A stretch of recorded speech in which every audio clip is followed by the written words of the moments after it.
Non-lutte et flux. Non-lutte et flux. C'est la thématique d'aujourd'hui. C'est la thématique du 13e jour des 21 jours de méditation que nous offre Deepak Chopra. Aujourd'hui, nous allons parler de la non-lutte et du flux. De laisser la vie couler en nous. Laisser la vie couler en nous sans lutter. Bienvenue et bienvenue à tous. Je suis Mère Fengayep, je suis coach de l'âme et formatrice d'adultes. J'accompagne les individus et les groupes à l'accueil et à la réalisation de soi. C'est un plaisir pour moi de partager avec vous ma compréhension des enseignements de Deepak Chopra dans le cadre des 21 jours de méditation qu'il nous offre cette année, mois d'avril 2020. Hier, nous avons parlé des croyances.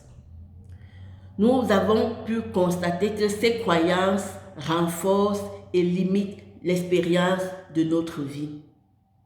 Et c'est une réalité tellement vraie que dans la société, on constate que la plupart des personnes croient que la vie est une lutte. Et cette conviction leur fait rester dans cette croyance-là et les empêche d'avancer. C'est une conviction vraiment difficile à rejeter parce que quand on regarde autour de nous, on constate cette triste réalité que la plupart des gens vivent vraiment au fond de la vie comme une lutte. Pourtant, on a constaté que les personnes qui vivent vraiment des situations très difficiles, ce sont ces mêmes personnes qui gardent souvent l'espoir, qui sont dans l'optimisme et dans la foi. La lutte est un état d'esprit. Et c'est un état d'esprit que nous pouvons nous libérer et retrouver un esprit plus jeune et vivre en plein d'énergie. La croyance que la vie est une lutte a tendance à se réaliser parce que c'est une croyance qui est ancrée dans nous. C'est la raison pour laquelle les personnes qui ont naturellement et qui vivent dans des croyances négatives en permanence ont tendance à être fatiguées et vivre des malaises dans leur corps parce que leurs croyances vibrent dans leurs énergies et ils ressentent ça directement dans leur corps. Peu de personnes ont appris que la vie peut être différente, que la vie peut couler naturellement.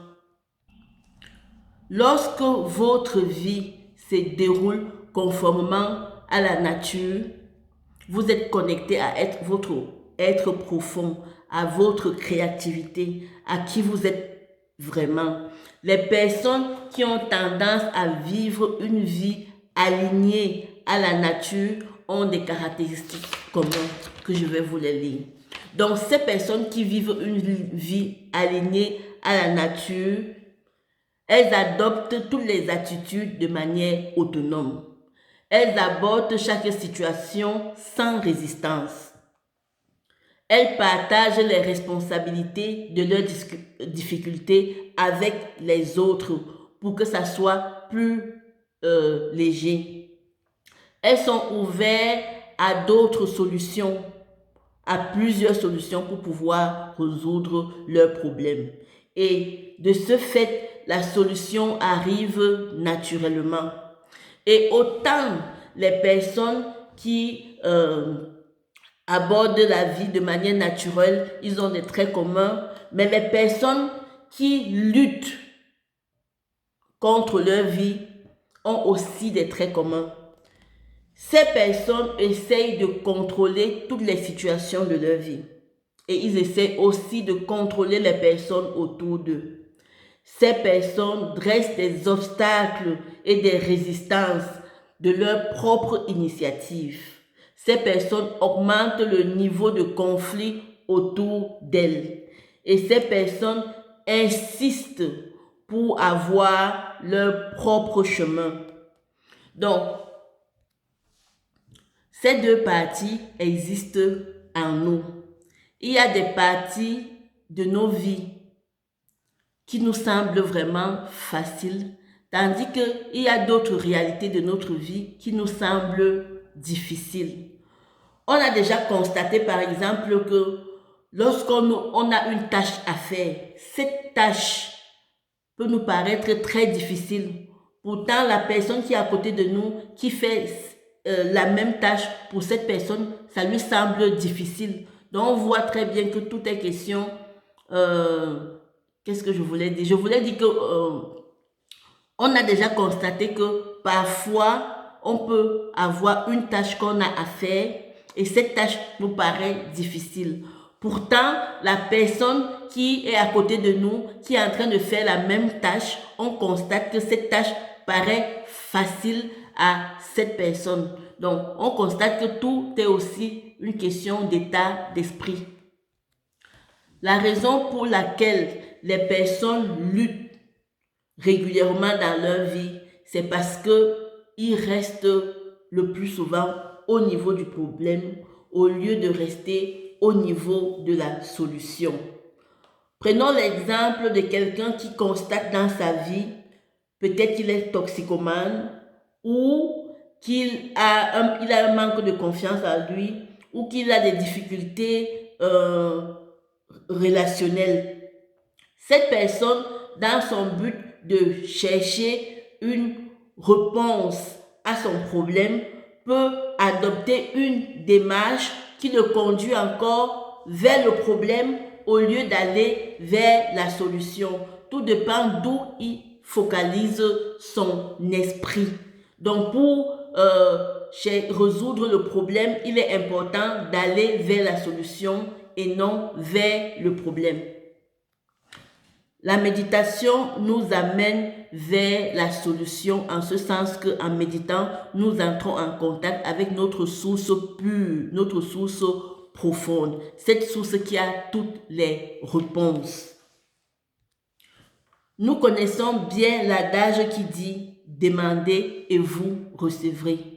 Frappez et on vous ouvrira ». Quand vous avez une difficulté, que vous n'arrivez vraiment pas à trouver le problème, demandez, mais à qui est-ce qu'on demande et comment est-ce qu'on demande? Demandez à son esprit, à la partie de nous qui a toutes les réponses à notre difficulté. Il va nous donner la réponse, il va nous donner la solution. Et on le constate bien parce que chaque fois que notre esprit nous donne la réponse, qu'il nous donne la solution, on se sent plus léger et plus zen. Donc, voilà le contenu de l'enseignement d'aujourd'hui. Et la phrase centrale, la pensée centrale à garder à l'esprit aujourd'hui est « J'embrasse pleinement le flux de la vie ».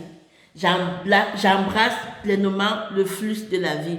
Embrassons le flux de la vie. Laissons-nous épanouir dans cette vie et rayonnons au plus profond de nous-mêmes. Merci d'avoir regardé cette vidéo. Merci aussi de l'aimer si vous avez apprécié, de la partager pour pouvoir inspirer ceux qui en ont le plus besoin.